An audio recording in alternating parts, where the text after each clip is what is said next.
Your move: strategies for making decisions. Sometimes decision-making can feel like a game of strategy, where every move you make can affect the outcome of the whole game. But other times, decision-making can feel like a game of tug-of-war between your emotions and your brain. Our emotions can sometimes keep us from looking at a situation objectively and cause us to make a rash decision out of anger or exhaustion, only to regret the decision later when we're calm or rested. Other times, we may allow our feelings to cloud our judgment and make a decision based on opinions instead of facts. And still other times, we may become so overwhelmed by too many choices that we shut down and don't make any decision at all. This can be called analysis paralysis.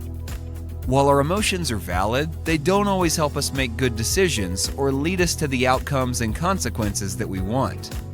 This can be particularly true for teens. And it's not your fault, it's biology. Scientists now know that the prefrontal cortex, the part of the brain that's responsible for decision-making, continues to develop until the age of 25. This is why teens often find it challenging to resist making impulsive and emotion-based decisions.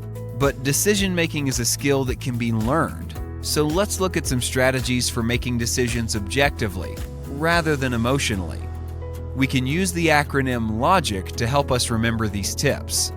The L reminds us to look or identify our emotions. Take a moment to pause and check in with how you're feeling. Do you feel angry, tired, sad, or lonely? Even being hungry can affect our mood and decision-making. Address your emotions before making a decision. O is for overview possible consequences.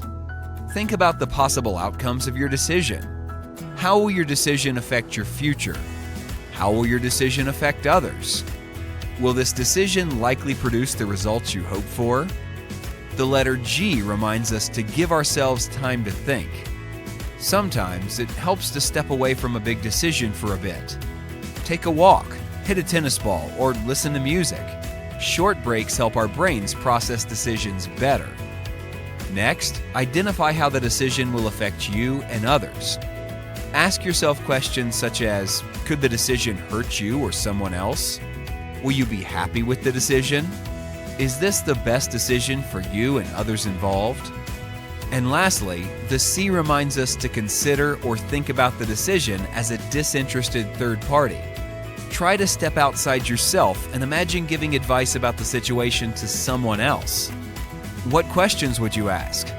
What suggestions would you make? Approaching the problem from an outside point of view can help you look at the situation more objectively. Whether you find yourself deciding on your next move in a game of strategy or making a big life decision, learning to use logic can help you make your next move lead to the outcomes and consequences that you want.